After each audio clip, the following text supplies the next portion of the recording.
This is the Badger247 podcast with your host, Evan Flood. Welcome. Second episode of the 2022 season. This episode is going to be highlighted by an interview with Wisconsin commit Janicki.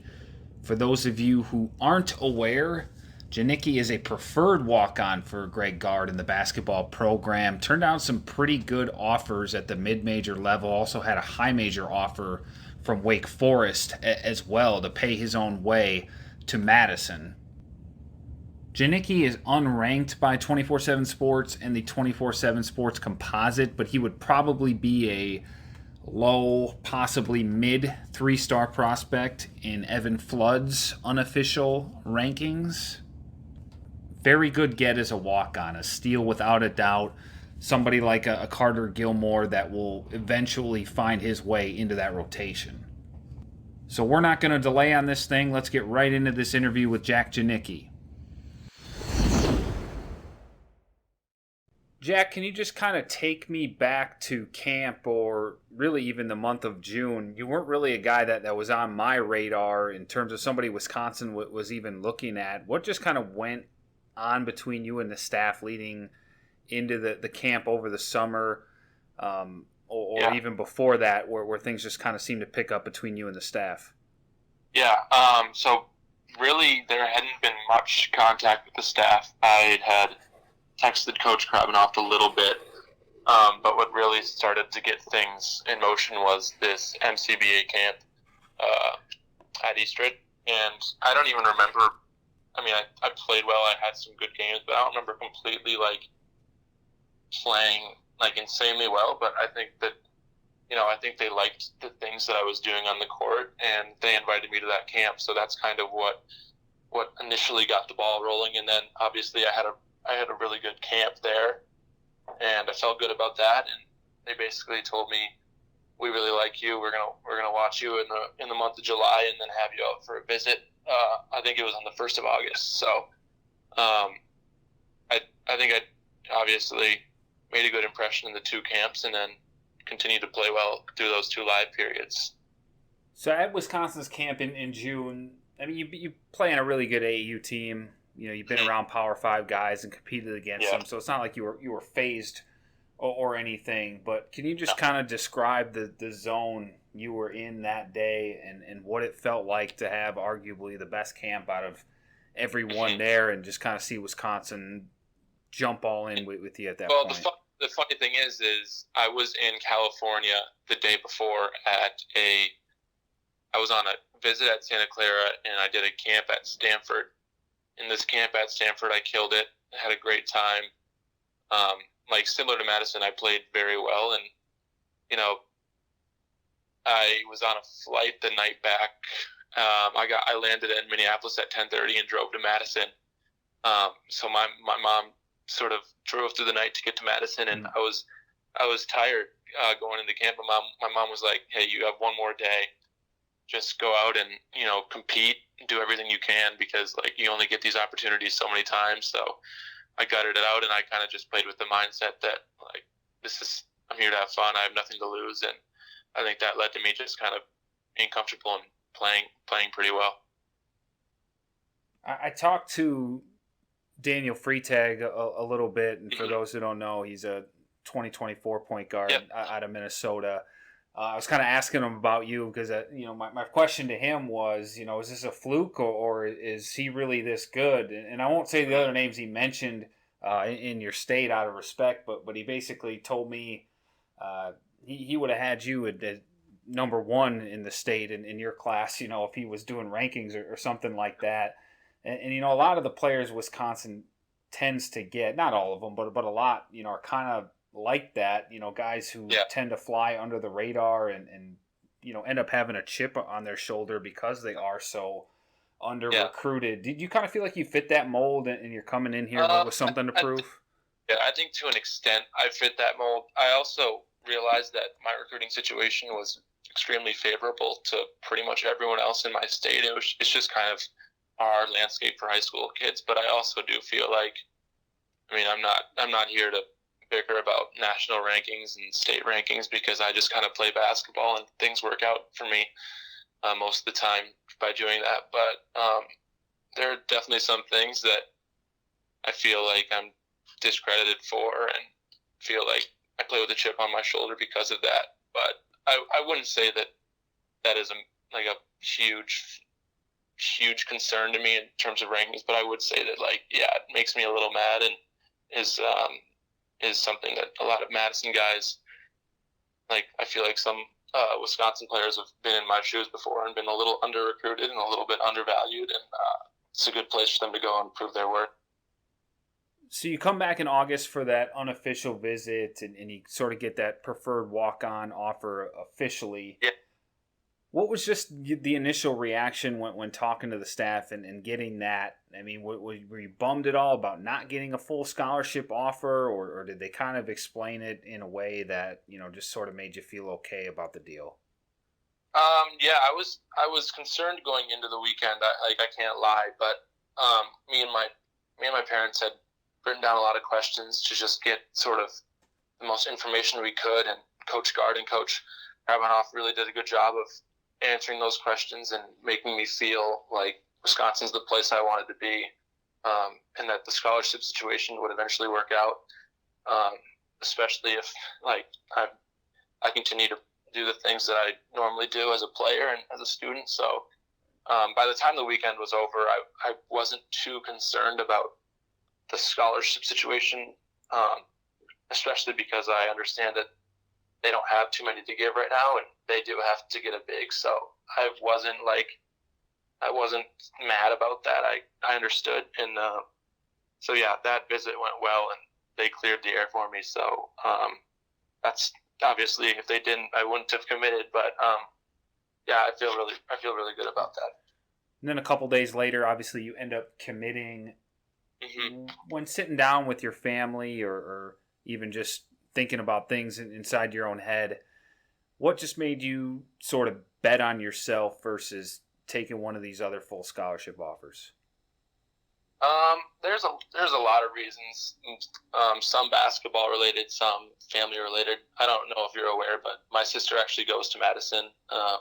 She's a junior right now, so I mean that'd be cool. But I also feel like I've worked hard enough, and I think that I've played against guys that make me feel confident that I can play at a Power 5 level, and that's sort of what I worked for. And I was like, I mean, this is a dream. I wouldn't let a preferred walk-on title get in the way of that.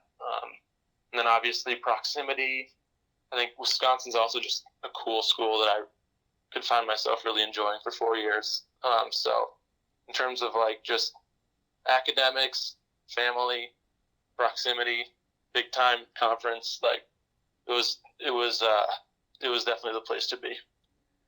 So given that you are very close to Minneapolis, did you grow up a Minnesota fan and cheer on the other side of that rivalry? Or are your family Gopher fans, or how does that dynamic just play out now? No, I have a lot of, obviously my sister went to Madison, my aunt went to Madison, my really good friend went to Madison. He's a family friend.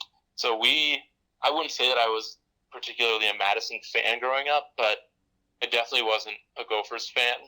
Both my parents went to Notre Dame, so I was sort of taught to be a Notre Dame fan. But if you, even 5 years ago, if you had asked me who I was cheering for when Wisconsin and Minnesota played, I would cheer for Wisconsin. It's a good answer. You're going to win some people over with that one. Yeah. So like you mentioned, your sister goes to Wisconsin, so you're already kind of familiar with the lay of the land and all that. But yeah, just that visit, what kind of stood out to you in terms of the campus, city of Madison, basketball facilities, stuff like that?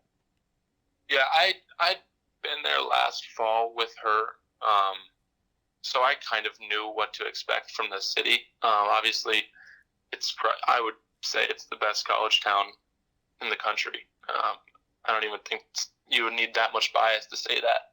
And then obviously, Big Ten facilities the facilities are great. The Kohl Center is a really cool place to play. I think just the scene that I'm looking forward to see on football weekends and basketball games are going to be really cool. So yeah, Madison's really cool. Do you guys already have your official visit locked in?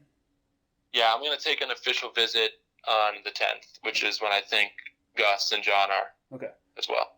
That leads into the next question. I don't know how familiar Mm-hmm. you are with those two. They obviously play on the Nike circuit, so it's not like you guys would cross paths a ton, but what are your impressions of this class from what you know about Gus Yalden and John Blackwell, if you've been able to connect with them or even watch them play a little bit? Yeah, D1 Minnesota.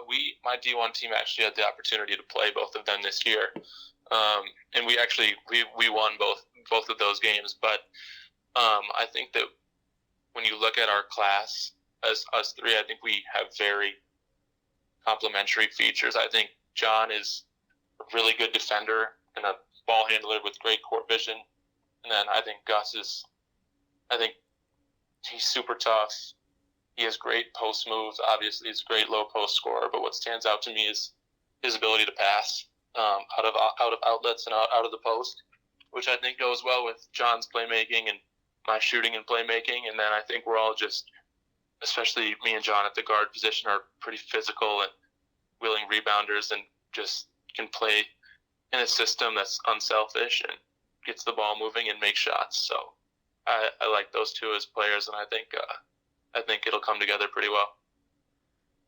Watching you at camp, and now that I think about it, actually Indianapolis too for that Adidas event, I was actually watching Bowden Kapke at the time, who I thought might get a Wisconsin offer, but it felt like, you know, you could be a point guard, you could be a shooting guard, you could even be a small forward. I know positionally, especially at Wisconsin, I guess positions aren't really defined that much more, really, in the college game, unless you're a point guard. But how do you see yourself at the next level in terms of maybe where you fit in?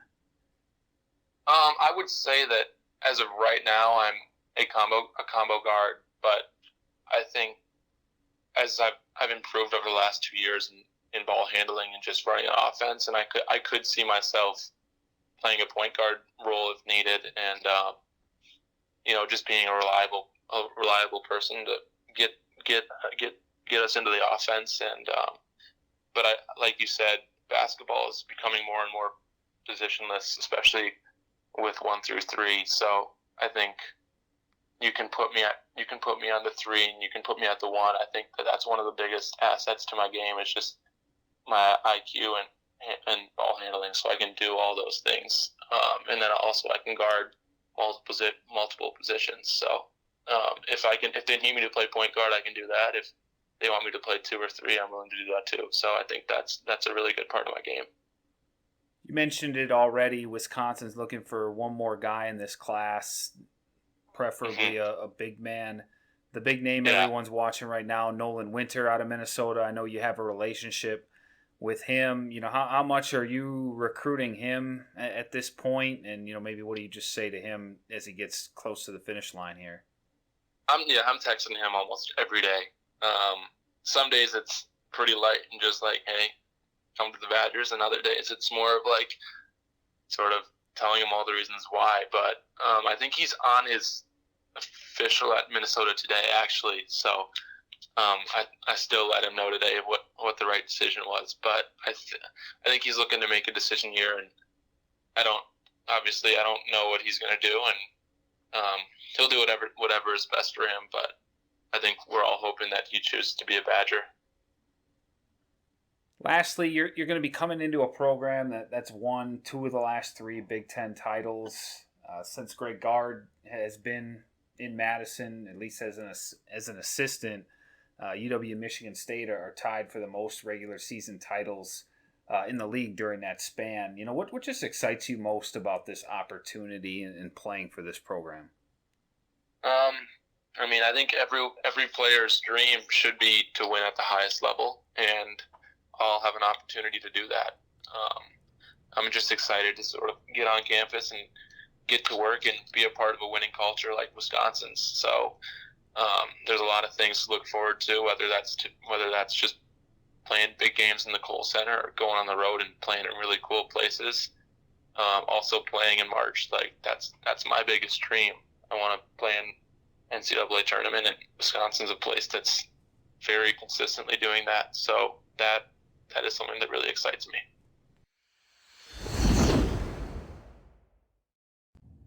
Thank you to Jack for hopping on and giving me some of his time. As I mentioned, I think he's going to be a guy that's inevitably tough to keep off the floor for Greg Gard. Just one of those gritty blue collar players that does everything right on the floor, makes others around him better, and think he has some really good versatility. He's sort of wired like a point guard, but shoots it like a sniper and has small forward size. I think he can help a team in a lot of different ways. So it'll be fun to see him develop and see how quickly he can either make an impact on this roster or earn a scholarship. Moving on, I don't know how much I really want to dive into Wisconsin versus Illinois State. If you want to know more about the Redbirds, I'll let you go to the site for that stuff. Instead, let's kind of focus more on Wisconsin here. I'm going to give you 3 reasons why I think you should be optimistic about the Badgers this season, and then 3 reasons why things may not go as according to plan. Let's start with the negatives and get that out of the way first. I'm going to go with the defensive side of the ball. And some of you might be saying, there's no problems with the defense. That defense is elite. I think there might be some issues when you lose as many starters. Obviously, we've seen time and time again it hasn't mattered. Jim Leonard has kept that group among the cream of the crop nationally, and that still may be the case this season. I think it is a very good defense, but one thing that does concern me is the potential lack of game wreckers on that side of the football. Nick Herbig, everyone knows he's arguably the best outside linebacker, edge rusher in the country. He's more than likely going pro after this season. But when you take out a Jack Sanborn, a Leo Chanel, I mean, even look at the defenses the last couple years. It was sort of pick your poison for Wisconsin on that side of the football. Offensive lines couldn't pick up everybody. Well, now I'm going into this season saying, okay, Nick Herbig's going to draw that extra attention. There's going to be double teams. There's going to be chips from the backs. Who's going to be able to shoot through those other gaps and win their one-on-ones and take advantage while also maybe alleviating some of that pressure that Herbig's going to get from opposing offenses who are also going to run away from him and get rid of the ball quickly. Do they have guys that could potentially do it? Yes. This staff, myself included, is very high on Daryl Peterson, who's currently listed as a backup at outside linebacker, redshirt freshman. We've been talking about him forever as one of the best pickups in that 2021 class, which was the best in school history for the Badgers on paper. Is he ready to give Wisconsin 4 or 5 sacks? I don't know if we have the sample size to really say one way or the other yet. The inside linebacker position where, Wisconsin lost a pair of All-Americans, as I touched on last time, they're athletic, they're fast. Sample size, though, tough for me to push all my chips in there, and I didn't see enough in fall camp to say, okay, that drop-off's not going to be as substantial as everyone's going to make it out to be. Turner, obviously big physical thumper.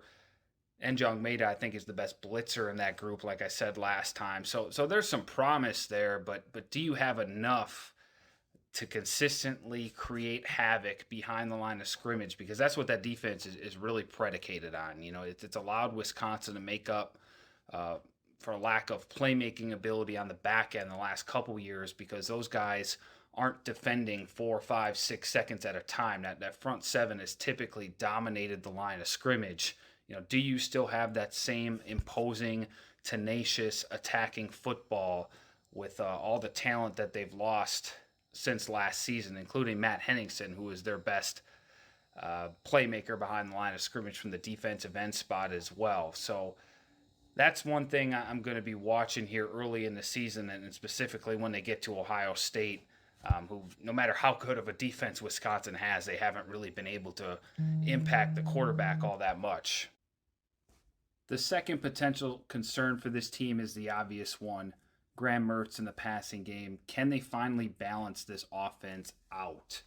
We know this goes from a good team to a potentially very, very good top 10, if not elite team if Wisconsin can just make their opponents respect the pass. In the 4 losses last season, Graham Mertz was under 60% passing in all of them. He was under 56% in 3 of those 4 contests. His touchdown to interception ratio was 2-8 against Minnesota, Notre Dame, Michigan, and Penn State. It's not all on Mertz. The other 10 guys have to do their job on the field as well. But Mertz is, from what I can tell, very confident that passing game will get on the same page here this season. Feels like he changed his work ethic. Obviously, he's changed his diet. He looks bigger, despite technically slimming down. Physically, he looks better than he has during his time at Wisconsin. Whether or not how much that's going to translate to playing the quarterback position and doing the things Wisconsin needs him to do, I don't know. But he's clearly put in some work here in the off season. Going back to last season, even the advanced stats weren't necessarily kind to Mertz. He completed about 38% of his passes while facing pressure. If he just saw any type of a blitz, that went down to 53%.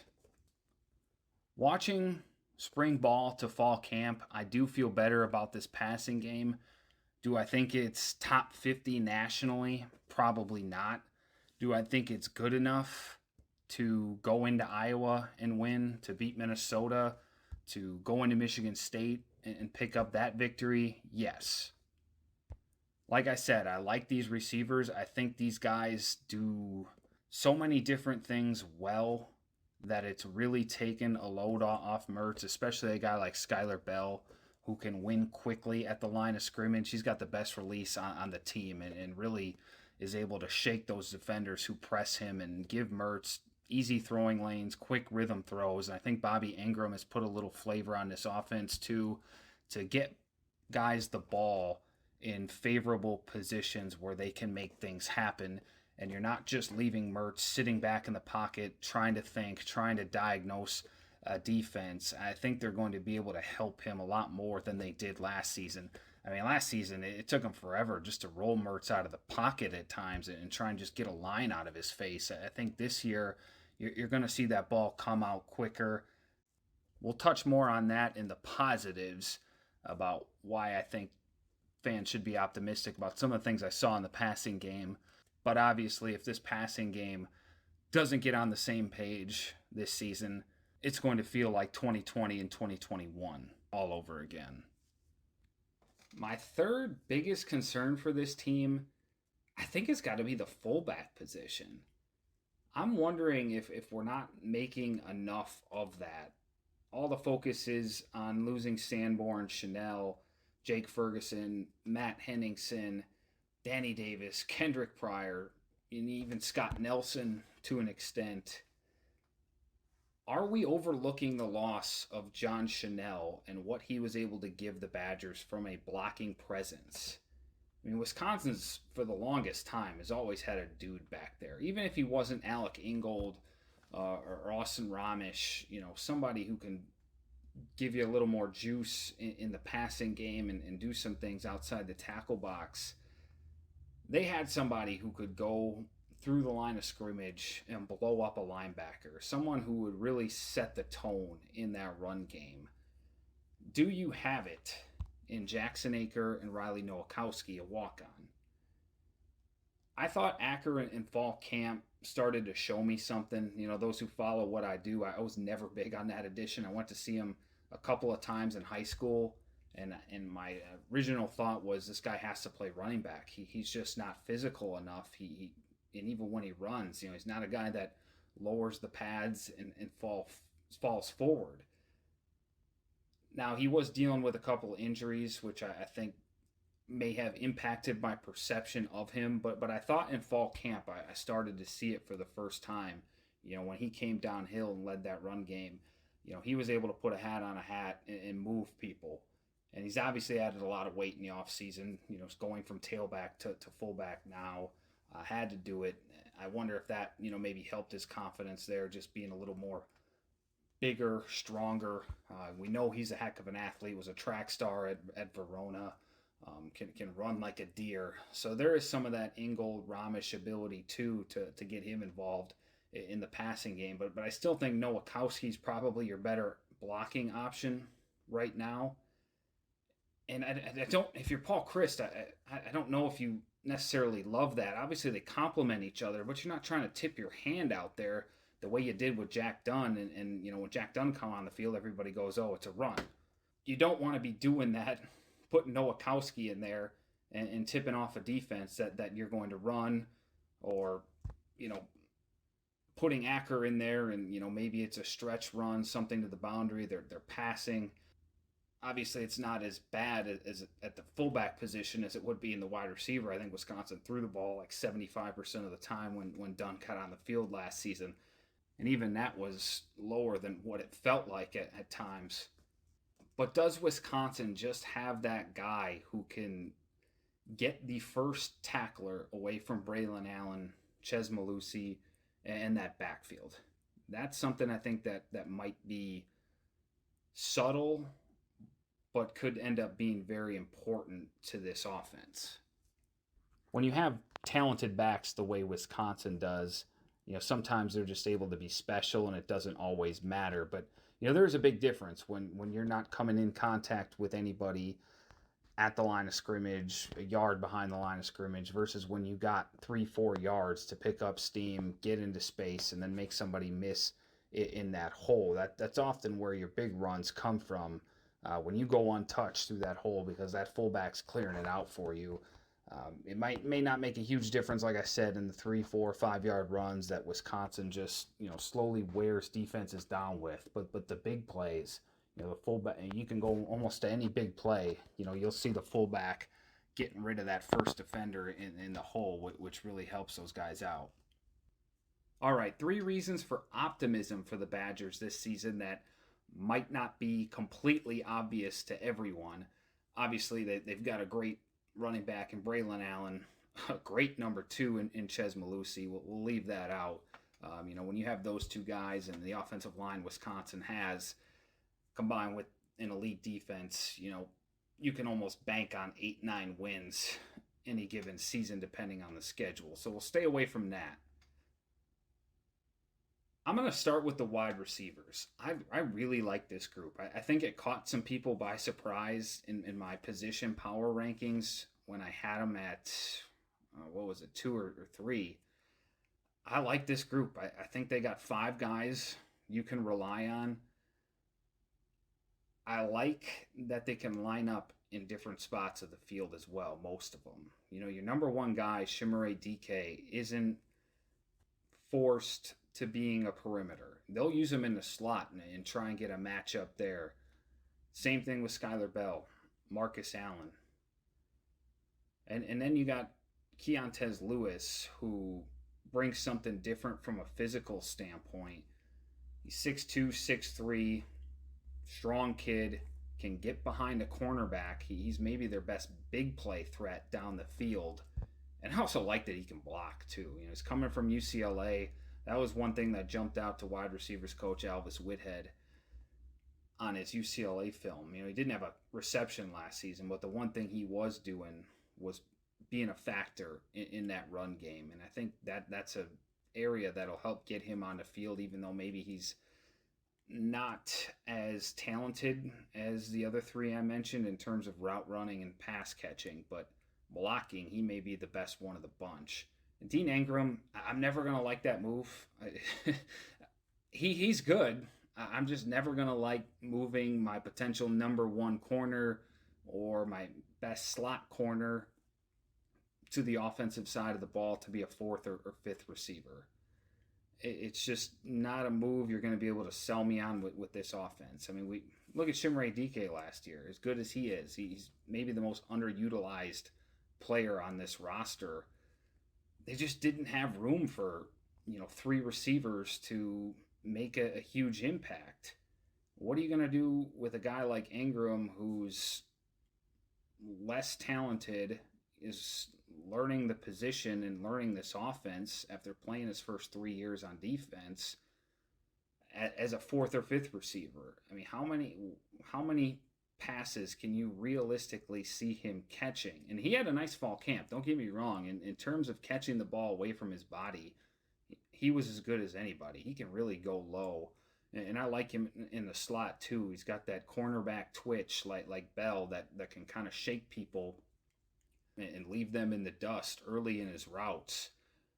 But, if you're giving me a fourth or fifth wide receiver versus starting cornerback, a position that, Wisconsin has desperately needed and is arguably, aside from quarterback, arguably the biggest gap that they have between them and the blue blood programs or those who are knocking on the door of the college football playoff. I'll take him at corner any day of the week, but that's how good I feel about this group. Ingram can play. On a lot of rosters, he might be, a lot of Wisconsin rosters in the past, he might be, number 2 or number 3 guy. But to get him on the field as a fourth or fifth guy, I don't want to take Shimmer DK off. I don't want to take Marcus Allen off. I don't want to take Skylar Bell off. Those are 3 guys that can hit a chunk play at any given time. So I'm interested to see how they use them. But those wide receivers is one reason I think this passing game can balance this offense this season. And they've done a terrific job of helping Mertz out and making his job easier, in my opinion, as well. Second reason for optimism, Wisconsin did a really good job in the transfer portal with those corners. I think most people are probably a little worried about losing Faion Hicks and Caesar Williams, a pair of 4-year starters, and Ingram as well. Jay Shaw can play, Cedric Dort can play, Justin Clark can play, and those are 3 seniors who have been around the block and played a ton of football. And the thing about that, too, is it only made Alexander Smith better. I mean, this was a guy that's been a backup his whole career, has played in some spots in the past, don't get me wrong, but he was playing his best ball in the spring. And in my opinion, and a lot of people's opinion, what was the best cornerback Wisconsin had. In the offseason, I didn't think I'd be saying Wisconsin's secondary would get better from a year ago, but it definitely might have. I don't think they necessarily have anybody special, but I think they do got 2 perimeter corners who can lock it down for you. I think you've got solid options at the nickel and different parts you can put in there. Cedric Dort's starting at the nickel. I don't know how long that'll last if Justin Clark's healthy, but there's 2.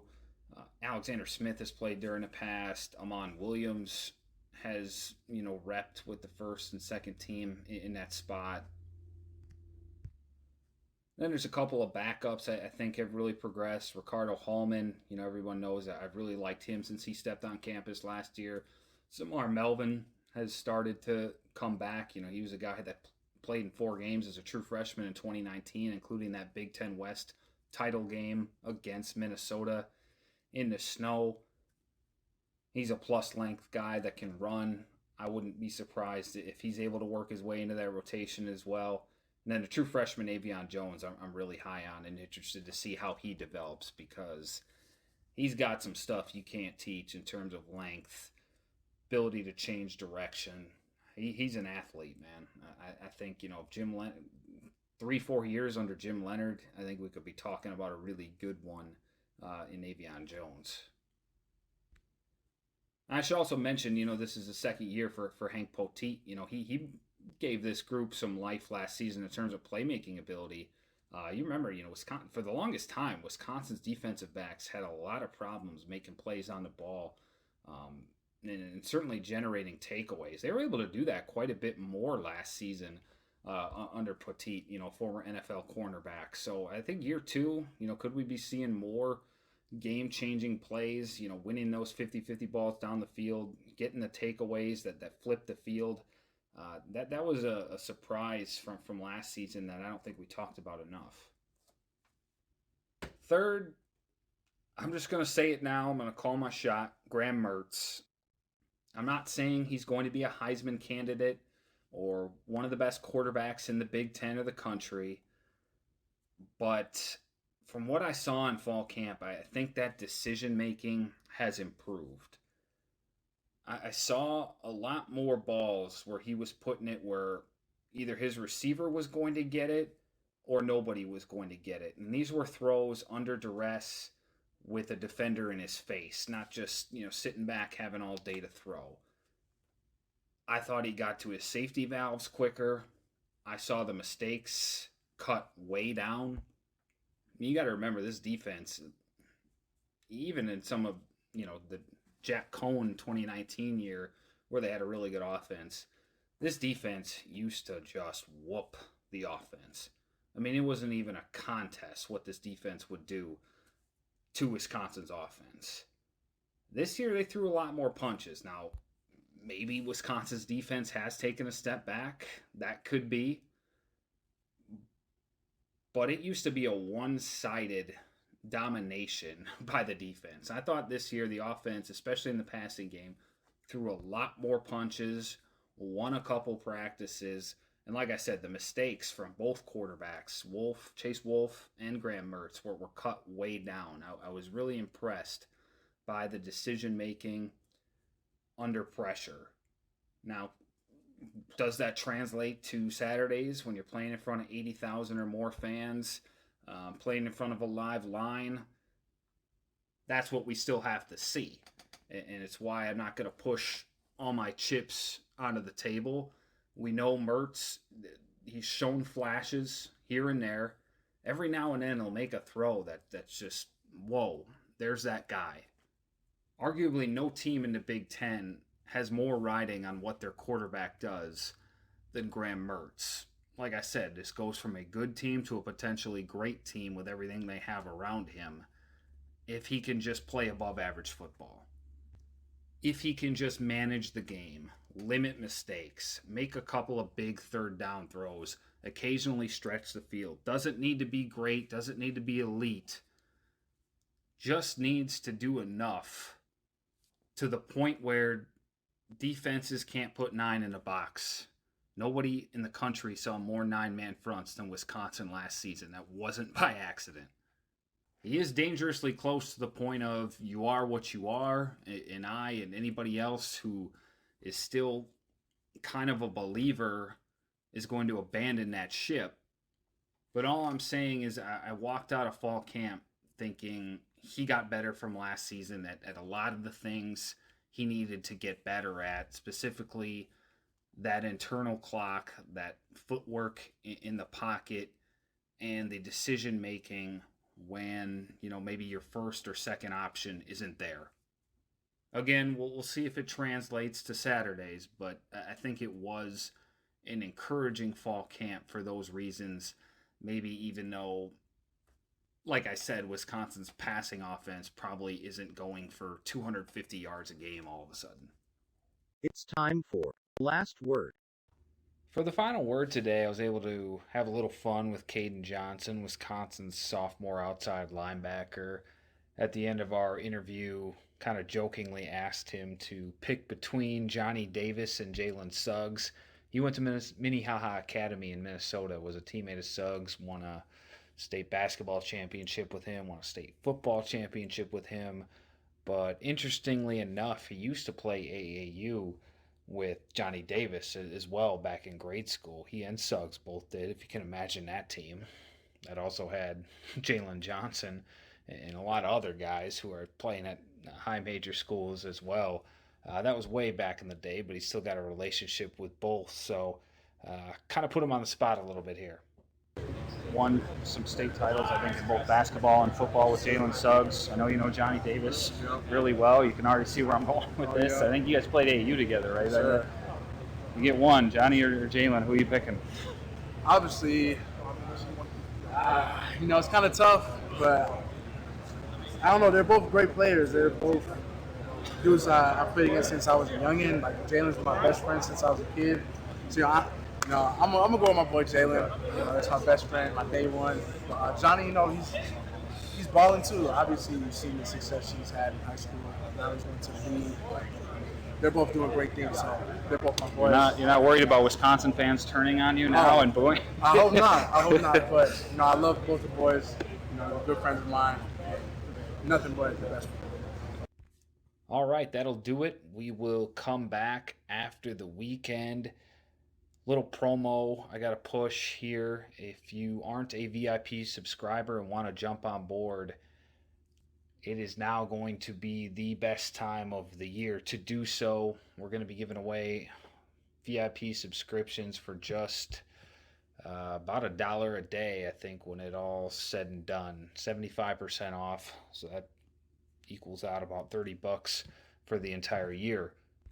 For those of you who already subscribed, as always, I appreciate you guys. Big reason why I get to do what I do. It's why we brought the podcast back to, just continue to try and give you guys the most bang for your buck as a thank you for sticking around and putting up with me for all these years. So we'll come back after Wisconsin takes on Illinois State and kind of give our thoughts on what went down in the season opener. Thanks again for listening. We are out of here.